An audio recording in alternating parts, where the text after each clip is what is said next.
to you. You.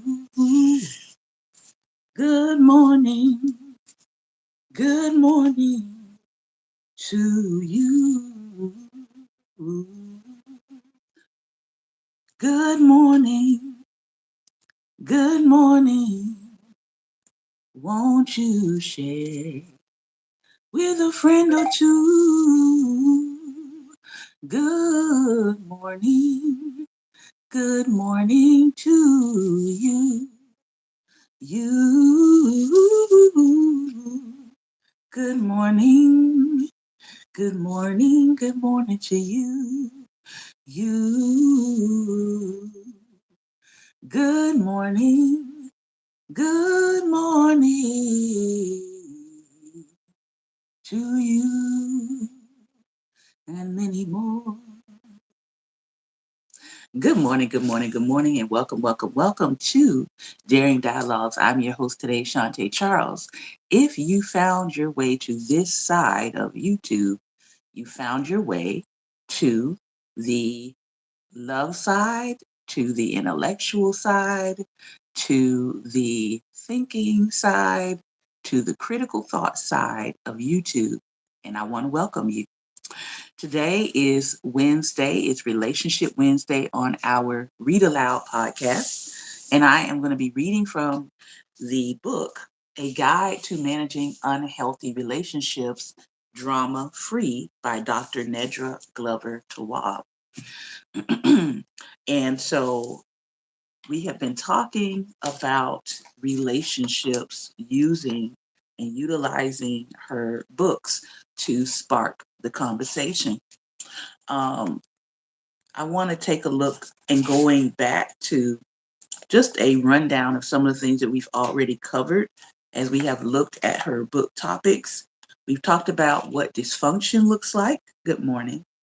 We've talked about boundary violations, codependency, and enmeshment. We've talked about addiction, neglect, and abuse. We've talked about how people repeat cycles. We've talked about trauma across generations.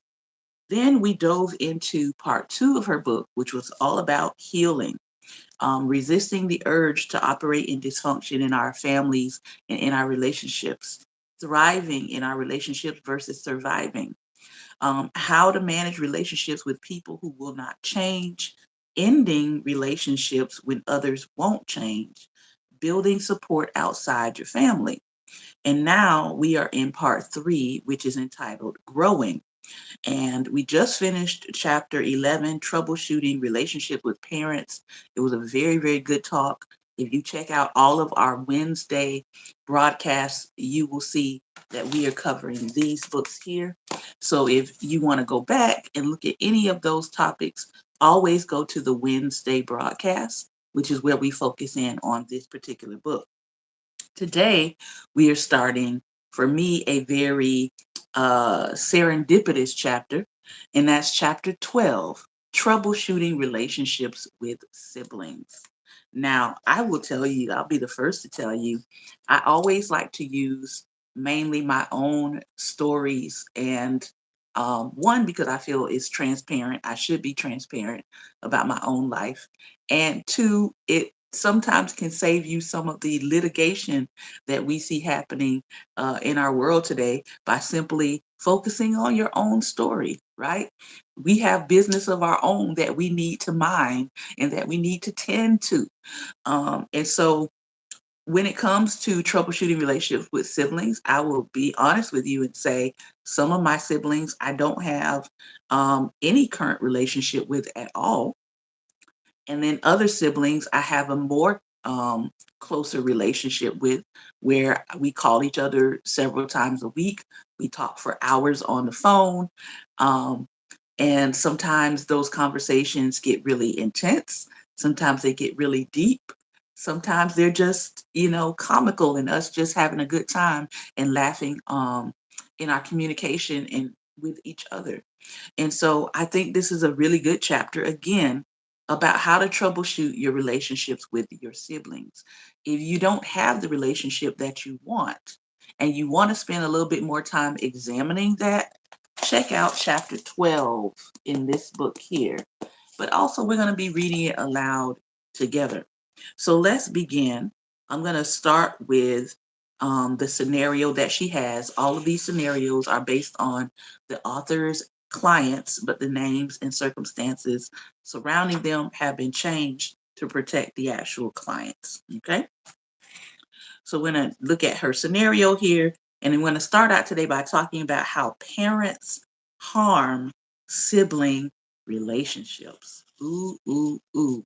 And this is a sticky one for a lot of people because I think a lot of people are just now finding out or just now realizing as they get into their adult age how much their parents' treatment of them, how much the parents' expectation of them versus their other siblings has deeply impacted their life. So this is going to be a good topic, good subject today. For those of you just coming in, I do want to also stop before we get into the reading and say thank you for allowing me to take a week off of the podcasting. We are coming up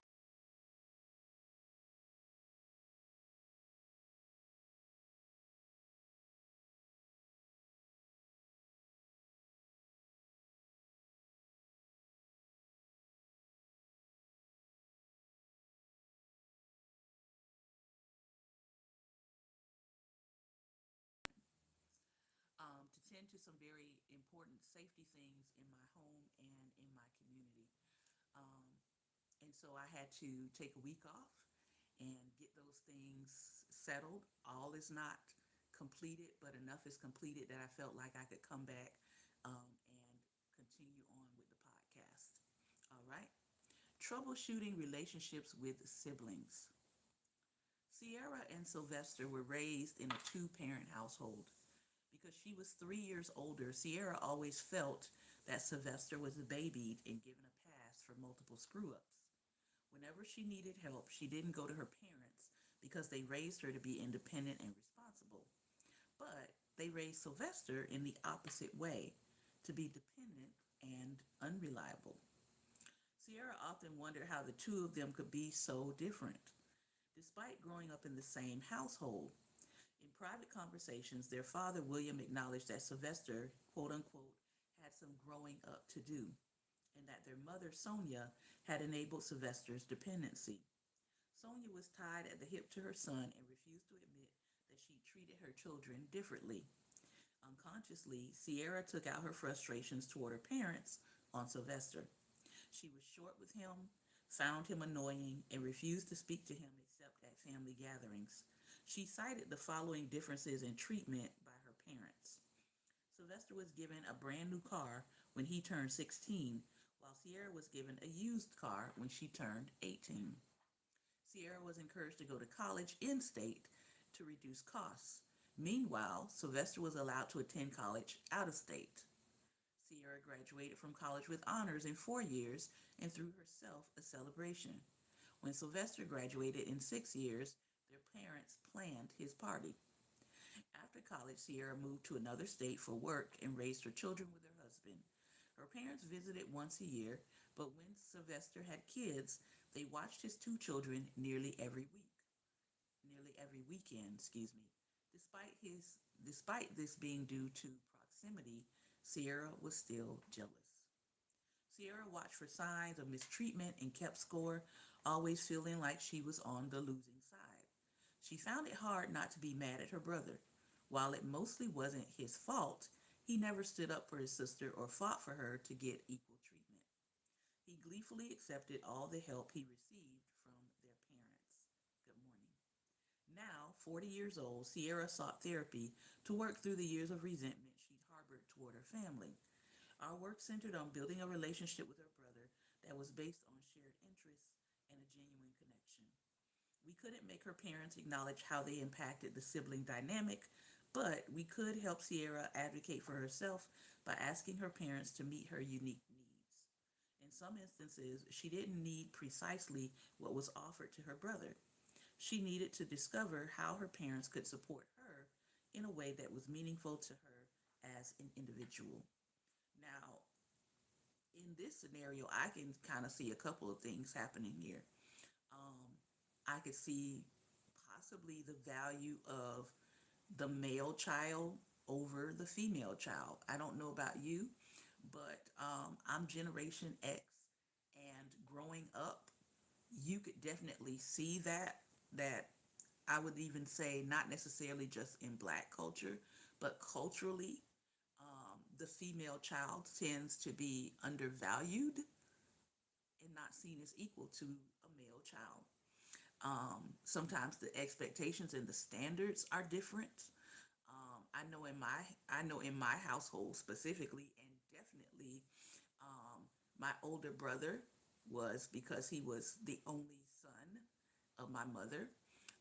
He definitely was kind of held in high regard, but he still had to do, things around our home, that was quote unquote boy things to do. But there was definitely a distinction, and it wasn't. I know in my house it was not it was not implied. It was explicit.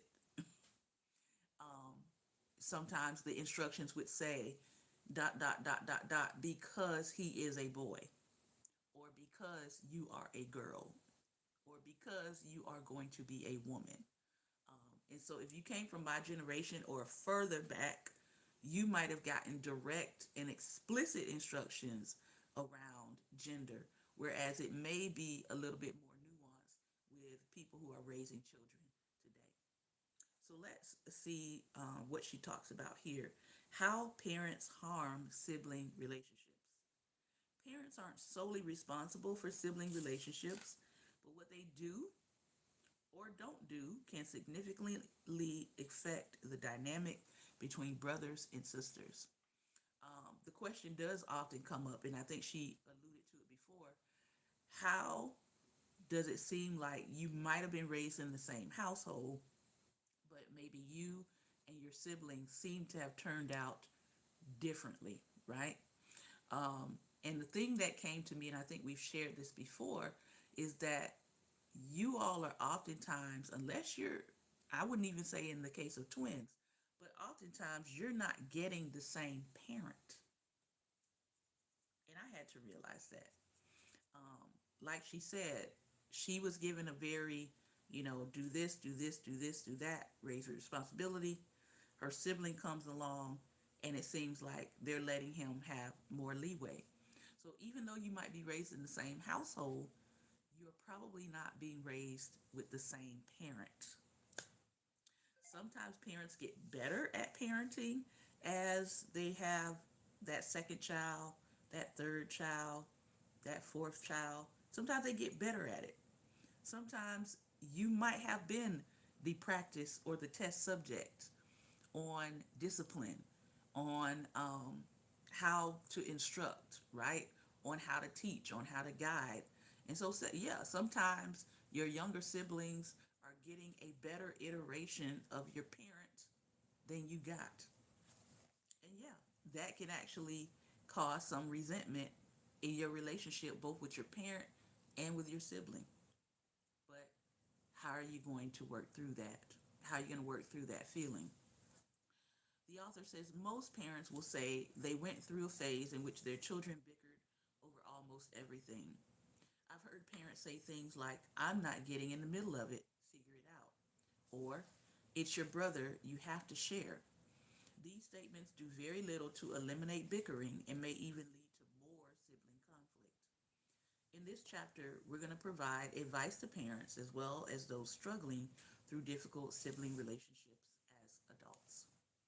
The first one we're going to look at today, and we'll stop after after I read this particular one.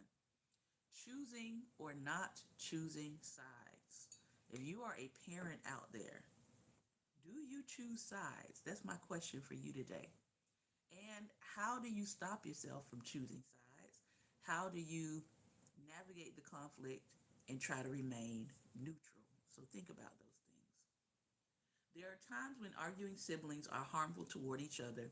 For example, when one child is playing with a toy and the other child snatches the toy from them. In this situation, it's appropriate for a parent to say something, maybe like this. Your sister was playing with the toy If you want to play with it, wait until she's finished or ask her for the toy. Even though children won't always follow the request, it sends the message that certain behaviors are not acceptable. It isn't appropriate for a parent to say something like this: I'm staying out of it. You need to figure it out on your own. And also, you also want to look at the age um, that this is happening, right? If it's obviously 1, 2, 3, 4 year old children, some adult intervention is necessary. Figuring it out on their own is what prompted the children to fight over the toy in the first place. Kids need to be reminded repeatedly, and I like to say children because every time I read kids, I think baby goat. Children need to be reminded repeatedly of how to treat others, mainly when they're younger and struggle with empathy. With teenagers and grown children, it makes sense to work through the solutions with them. Example: your daughter calls to vent about her sister borrowing money for a car repair and not paying her back. It is appropriate for the parent to say something like this: I hear she committed to paying you back and she didn't keep her promise. How are you going to address this with her? As a parent, you don't have to get into the middle of disputes between your adult children, but you also shouldn't condone behavior that you genuinely feel is unacceptable. It isn't appropriate for a parent to say something like this: well, she needs the money more than you, so why not just let her have it? It may be true that one sister has less money than the other, but no one should feel pressured or obligated to loan money to anyone else. I think there's a pretty good examples. The next time that we look at this, we're going to be looking at the concept of favoring one child over another, and forcing love and positive feelings, and we'll see if we can get to comparing.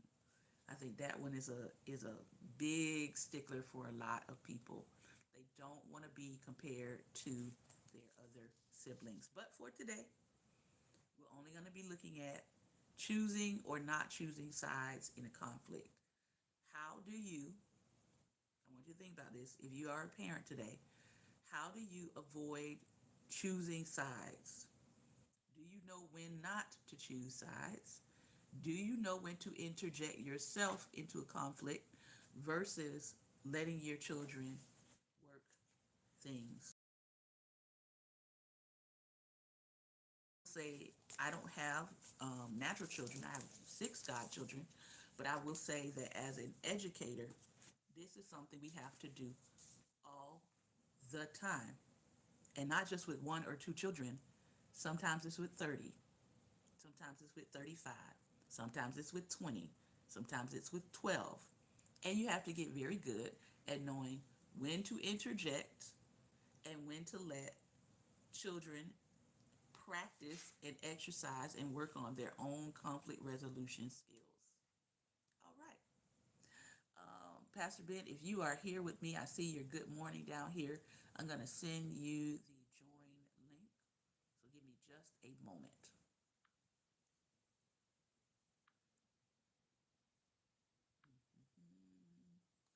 Oh my goodness. We're back to chat not enabled for this account.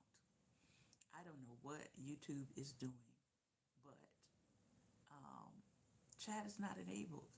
I know I enabled it, but it's not enabled. So, that being said, let's go to our second book. The second book in this series is Set Boundaries and Find Peace, a guide to reclaiming yourself. And we are actually wrapping up a chapter. What are you doing to honor your boundaries? Mm, mm, mm. What are you doing to honor your own personal boundaries? We're going to look at 2 things here. Wait.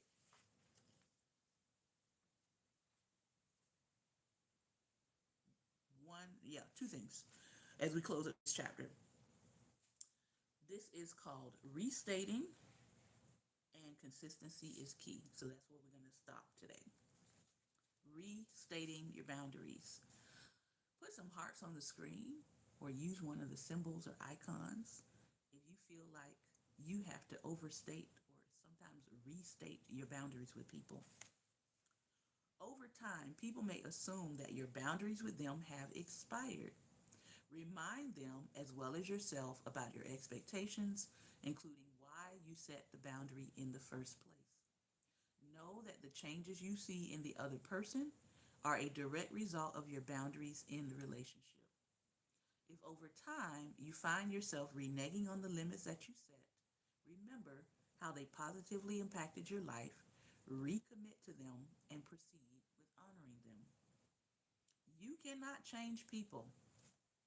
I'm going to take a sip on that.